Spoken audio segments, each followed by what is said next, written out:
Hello and welcome to another weekly update. I hope you're doing well.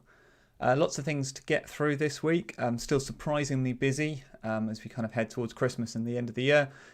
Signs that it's tailing off for sure, but some teams have definitely been working right up until now, and that really shows. And nowhere more actually than this first blog post I want to talk about, which is something I blogged about earlier in the week.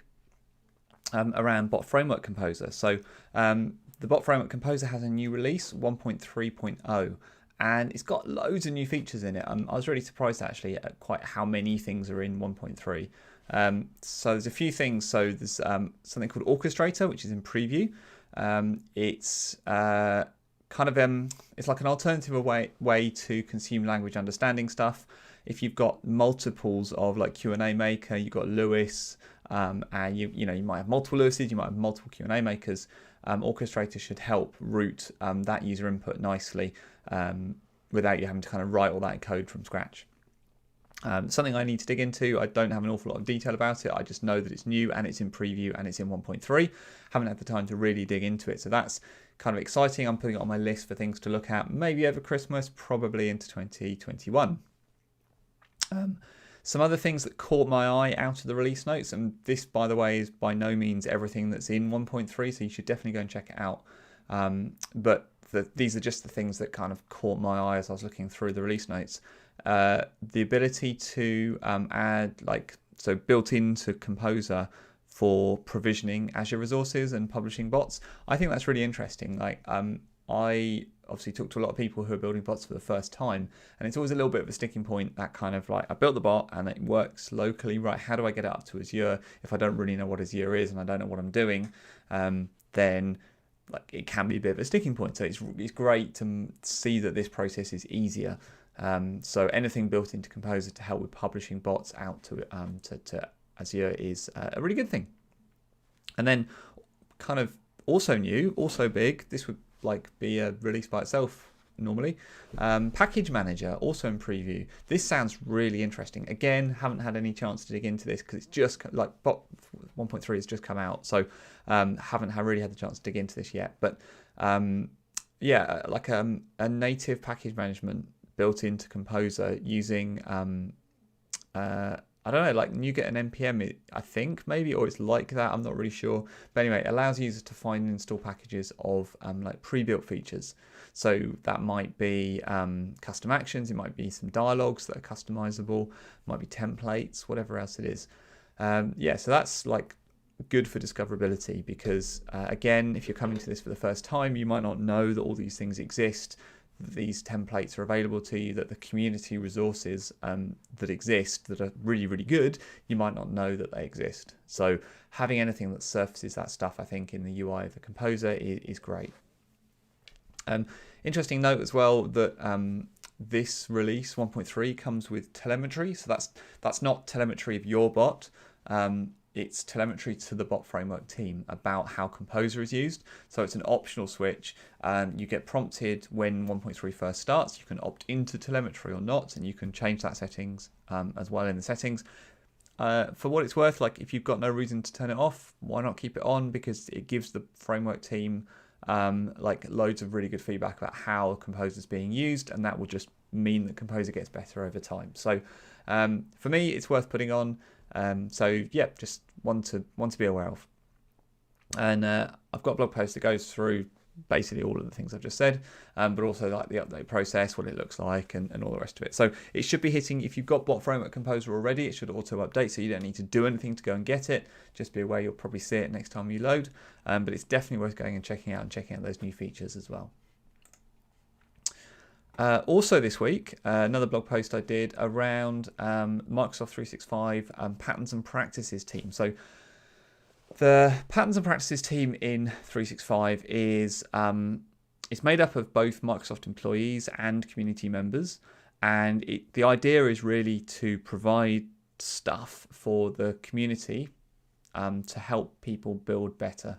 So it's guidance, it's tooling, it's samples about the right way to build applications, the right way to structure architectures, the right way to design products. And yeah, that's what the patterns and practices team do. and they've just launched a like a website that curates all of the samples that they can find for Microsoft Teams. So there's over 80 Microsoft Teams development samples that they've collated together, but they've also categorized them, which is really interesting. So they've categorized them by type. So by type of like sample. So is this a messaging extension example? Is this a app template? Is this a demo? Is this a solution? What is it? By features, by source, and by keyword, by language, by platform, by all sorts of things, right? So it makes it really easy to really quickly dial down into the thing you're looking for. If you want a sample for client-side code in React to do something, a messaging extension, you can go and find it.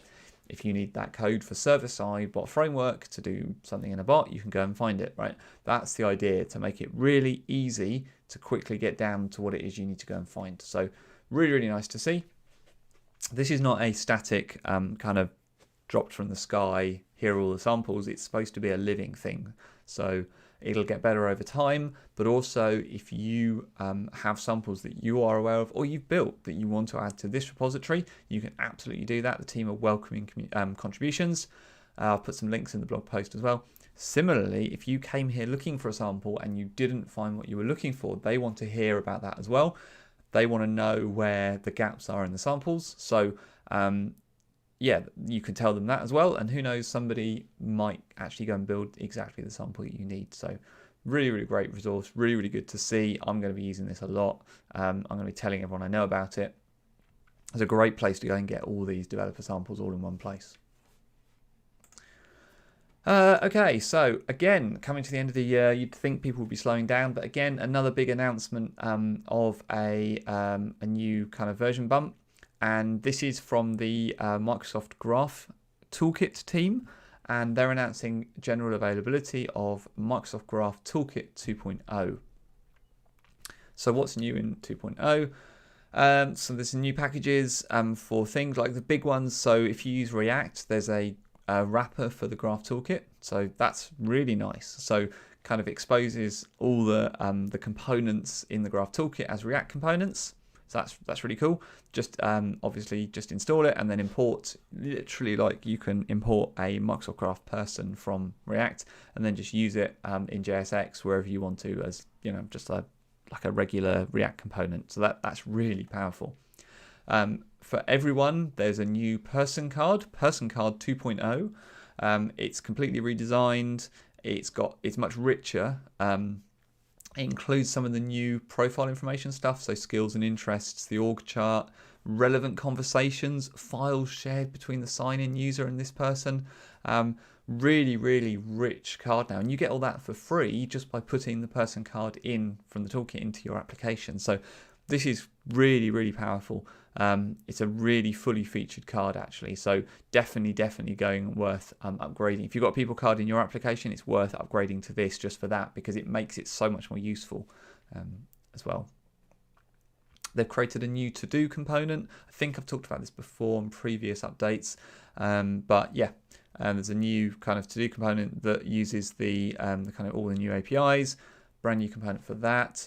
Some other things as well. They've made it a bit more performant with some caching. They now support dark mode. They've fixed a load of bugs. There's more localization support. So a whole load of new things. Definitely worth checking out. Bunch of samples as well that have been updated. So that's really good to see. Again, great to see that in before the end of the year as well. Loads of really good work being done over there by the Graph Toolkit team to help make it easier to do the common things that all of us as developers are trying to do every day, which is interact with the graph, bring things like the people picker into our applications.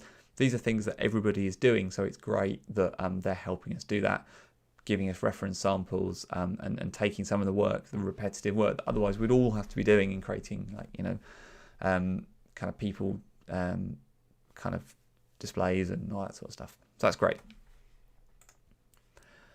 Okay, I want to talk about a blog post that kind of done by another MVP, Vesa Noperman, And this is all about popping out apps in Teams. So I didn't know this was a thing until I saw Vaser's blog post. So this is exciting. A new feature to pop out applications into a separate window in the Teams UI. So similarly, we've had kind of pop out chat, which has kind of now been launched and is rolling out. Similarly to that, you can now pop out applications into a new window. That's kind of really interesting. It's going to unlock quite a few productivity experiences. Let me just share my screen so you can see Vaser's screenshots here, because he's got some great screenshots. So you can see here, like the application, you popping it out. This is what it looks very much like the pop-out chat one. And then here you can see this is the tasks application that's been popped out into its own window. And what Vaser's saying is that actually you can pop out multiple applications. You can do this again and again. And kind of have multiple windows. So here he's also popped out the incentives app, and apparently you can also do it to team channel tab applications as well. So here the Power Automate tab, kind of the flow application, if you like, the Power Automate application inside this channel, you can also pop it out into its own window as well. So now here Vaser's got like multiple windows all open at once. Wow, I mean, this is great. If you've got multiple screens or large displays, this is a real productivity boost. I'm really excited for this, actually.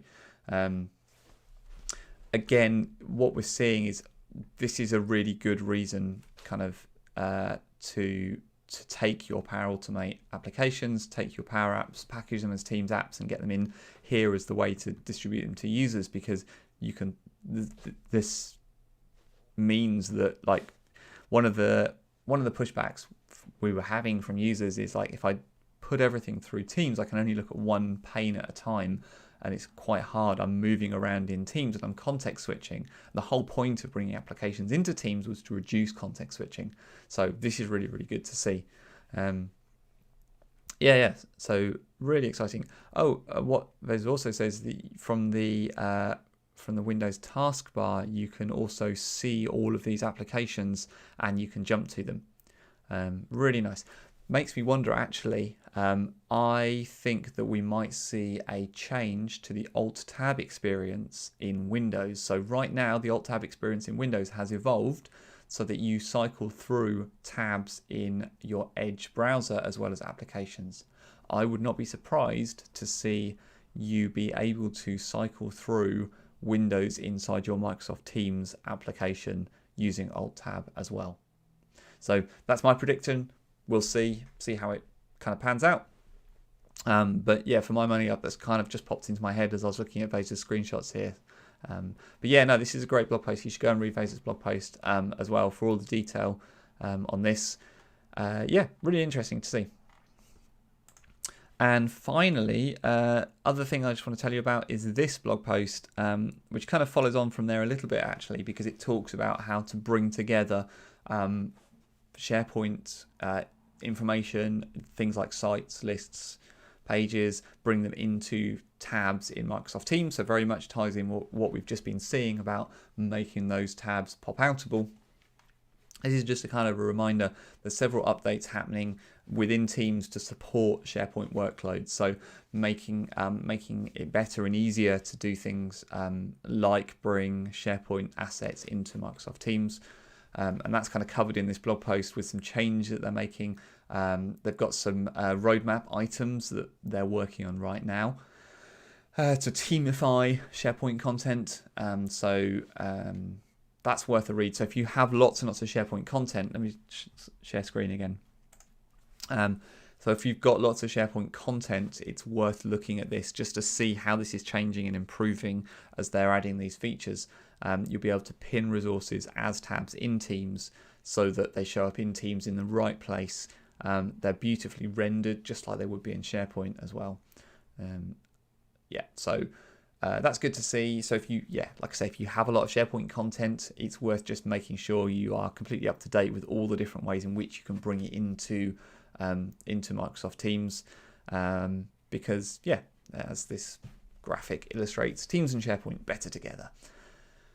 Right, that was a bit of a marathon run or sprint, I suppose, through the things that are new this week. It's been a busy week. Obviously, last full week for many of us, kind of closing down for Christmas now. This is the last update before Christmas, but I will do another one in a week's time in between Christmas and New Year, just to kind of wrap up of 2020. But in the meantime, if you're celebrating Christmas, have a wonderful Christmas, whatever it is you're doing. I know it's a bit of a different Christmas this year for many of us. So certainly in the UK, we've just had some fairly bad news, kind of an update to the travel plans for many of us. So it's going to be a much smaller, much quieter Christmas for many of us than we had planned even a few days ago or even yesterday. So those plans have changed, but I think we, will adapt and we'll make the best of it like we always do. And it's, it's just 1 year. So next Christmas, hopefully it'll be a bit more back to normal. Anyway, whatever it is you're doing for Christmas, if you are celebrating Christmas, have a wonderful Christmas. If you're not, I hope you still manage to get some time off, have a break, look towards the end of the year. And yeah, I'll talk to you again in a week's time. We'll recap everything that happened in 2020. Have a great time over the next week, whatever it is you're doing. And I will talk to you again next time.